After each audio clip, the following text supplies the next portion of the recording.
Hello प्यारे दोस्तों और मेरे प्यारे जितने भी सहपाठी हैं और प्यारे बच्चे जो भी आप तैयारी कर रहे हैं जीके के लिए, जो भी आपका एग्ज़ाम हो, चाहे वो एसएससी हो, रेलवे हो, ग्रुप डी, ग्रुप सी, इन सब के लिए आप कोई सा भी एग्ज़ाम की तैयारी कर रहे हो, ये ऑल कम्पिटिटिव एग्ज़ाम में आपको ये जीके का ये जीके आपको काम आने वाला है। तो आज हम पढ़ेंगे प्रमुख पुरस्कार और सम्मान के बारे में। हमने 15 क्वेश्चन पहले यहाँ तक 15 क्वेश्चन तक हमने कर लिया है। आज हम फिर से 16 क्वेश्चन से भी देखेंगे। तो सबसे पहला प्रश्न है, खेल प्रशिक्षकों के लिए द्रोणाचार्य पुरस्कार किस वर्ष स्थापित किया गया?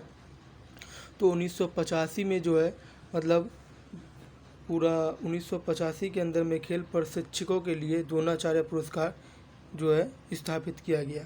खेल प्रशिक्षक का मतलब हुआ जो मतलब कि ये समझ लो कि जो खेल सिखाते हैं, जो खेल में प्रशिक्षण करते हैं, उनके लिए भी एक पुरस्कार बनाया गया जो 1985 में था। सन 2000 होने में सिर्फ 15 साल पहले। क्वेश्चन नंबर 17 देखो, नोबेल पुरस्कार कब आरंभ किए गए? तो नोबेल पुरस्कार बच्चों 1901 में आरंभ किए गए। भारत रत्न और अन्य राष्ट्रीय सम्मान का आरंभ कब हुआ? तो 1954 में हुआ। ठीक है, भारत रत्न और अन्य राष्ट्रीय सम्मान का आरंभ 1954 में हुआ। ठीक है, आज़ादी के सिर्फ और सिर्फ 1947 से आप जोड़ोगे तो 7 साल बाद हुआ। ठीक है, सीवी रमन को किस वर्ष नोबेल पुरस्कार मिला था? तो 1930 में सीवी रमन को जो है नोबेल पुरस्कार मिला था। शायद मेरे हिसाब से जो सीवी रमन जी जो थे वो एक इकोनॉमिक्स थे, जो इन्होंने इकोनॉमिक्स में कुछ काम किया था और इन्होंने देश के जो जीडीपी वगैरह है इनके लिए काम किया था। तो इनके लिए इनको सीवी रमन जी को 1930 में नोबेल पुरस्कार दिया गया था, अगर मैं सही हूँ तो। नहीं तो बच्चों मेरे को जहाँ तक मुझे याद है। ठीक है, अगला प्रश्न नंबर 20 देखिए, मैन बुनकर पुरस्कार के लिए किन देशों के लेखकों पर विचार किया जाता है? तो मैन बुकर पुरस्कार के लिए राष्ट्रमंडल और आयरलैंड से अंग्रेजी के लेखक को जो है पुरस्कार के लिए लेखक पर विचार किया जाता है। अर्थशास्त्र में नोबेल पुरस्कार किसने स्थापित किया था? तो स्वीडन का सेंट्रल बैंक जो है उसको जो है अर्थशास्त्र के लिए, ठीक है, अर्थशास्त्र में नोबेल पुरस्कार स्थापित किया था। ज्ञानपीठ पुरस्कार प्राप्त करने वाली पहली महिला कौन थी? ये क्वेश्चन इम्पोर्टेंट है, आप इसको जरूर याद रखना। ये इम्पोर्टेंट क्वेश्चन है, IMP मतलब इम्पोर्टेंट। तो ये क्वेश्चन आशापूर्णा देवी जो है उनको सबसे पहले ज्ञानपीठ पुरस्कार मिला था। के बिरला फाउंडेशन द्वारा 1992 में साहित्य के क्षेत्र में उत्कृष्ट योगदान के लिए किस सम्मान की स्थापना की गई? तो सरस्वती सम्मान की जो है स्थापना की गई। व्यास सम्मान किस क्षेत्र में दिया जाता है? तो व्यास सम्मान भी साहित्य के क्षेत्र में दिया जाता है। तो अब तक बच्चों देखो, साहित्य के लिए हमने 4% 3% कर चुके हैं। ठीक है, और साहित्य का मतलब लिटरेचर होता है, मैंने आपको ये चीज़ भी बता रखा है। तो आप इस सब को याद रखना और भूलना मत। चीज़ें को आप कॉन्सेप्ट को जो है रटने की कोशिश मत करना, समझने की कोशिश ज़्यादा करना, क्योंकि आप समझ के करोगे तो आपका जीके हमेशा के लिए लाइफ टाइम रहेगा, और रटने की कोशिश करोगे तो वो 4 मिनट भी नहीं रहेगा। तो इस चीज़ को आप मेरी ज़रूर ध्यान रखना। तानसेन सम्मान किस राज्य सरकार ने शुरू किया है? तो मध्य प्रदेश ने जो है, वहाँ जो मध्य प्रदेश की जो सरकार है उन्होंने तानसेन सम्मान शुरू किया है। दादा साहब फाल्के पुरस्कार सर्वप्रथम किसे मिला? तो श्रीमती देविका रानी को जो है दादा साहब फाल्के पुरस्कार मिला।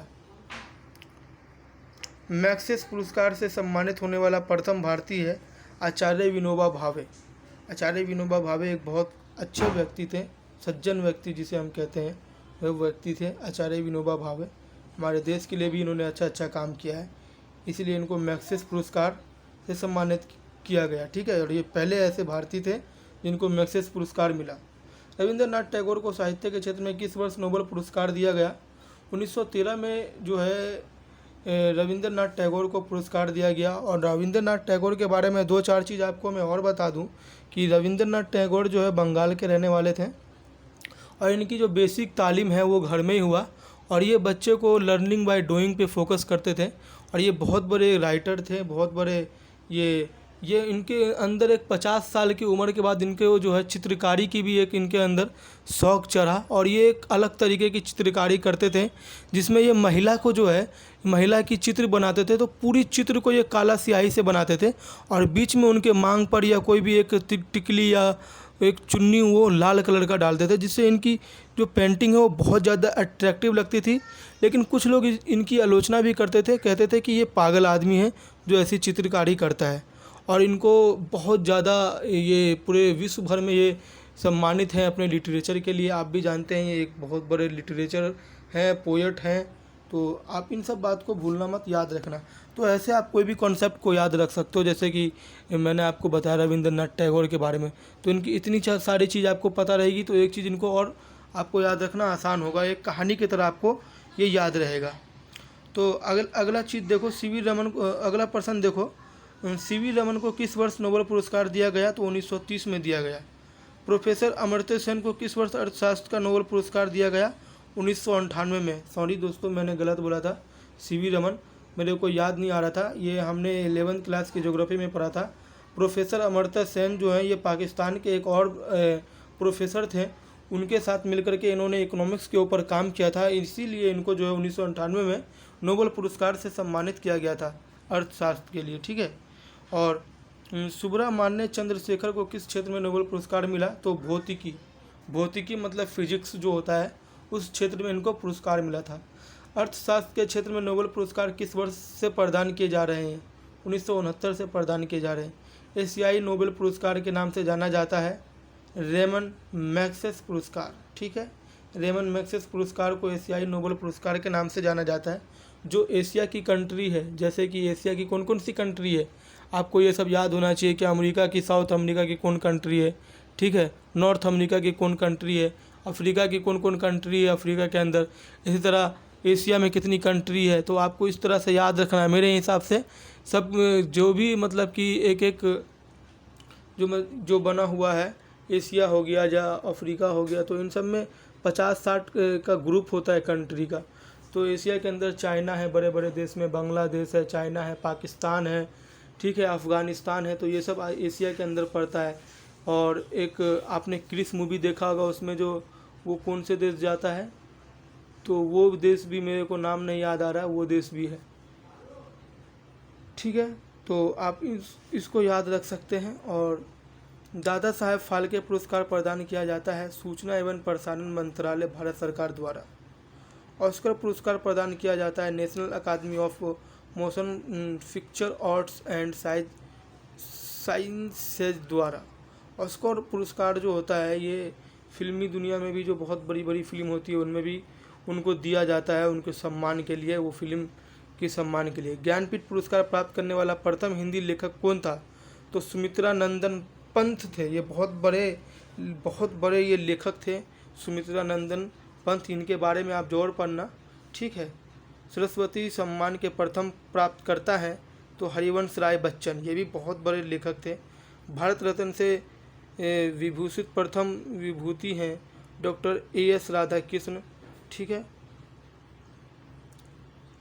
मरणोपरांत भारत रत्न पुरस्कार से सर्वप्रथम किसे सम्मानित किया गया था? तो लाल बहादुर शास्त्री, जो कि हमारे देश के प्रधानमंत्री रह चुके हैं। ये ऐसे प्रधानमंत्री थे जो किसान थे और बहुत कम दिनों तक ये प्रधानमंत्री के पद पर थे, ठीक है। और ये बहुत ही सिंपल और बहुत ही सज्जन व्यक्ति थे, बहुत साधारण व्यक्ति थे और बहुत ही अच्छे से इन्होंने देश में जब तक रहा देश में मतलब प्रधानमंत्री के पद पर हैं, देश को बहुत अच्छे से चलाएं, किसानों के लिए भी अच्छे अच्छे काम किए। तो आप इनके सम्मान जरूर कीजिए। भारत रत्न से विभूषित प्रथम विदेशी हैं खान अब्दुल गफ्फार खान, ठीक है। तो आज के लिए इतना ही, और वीडियो आपको अच्छी लगे तो लाइक शेयर और सब्सक्राइब करना ना भूलें, ठीक है। अगर अभी तक आपने चैनल को सब्सक्राइब नहीं किया है तो ज़रूर कर लें, क्योंकि यहाँ पर आपको जीके की सारी वीडियो हम साहब सर ज़रूर आपको देंगे, ठीक है। और अपने दोस्तों के साथ वीडियो को शेयर करें। अगर कोई कमी लगे तो हमें ज़रूर कमेंट में बताएं, और अच्छी लगे तो ये भी बताएं, और डिसलाइक करें तो ये भी बताएं कि आपने डिसलाइक क्यों किया है, ठीक है। धन्यवाद। जय हिंद, जय भारत।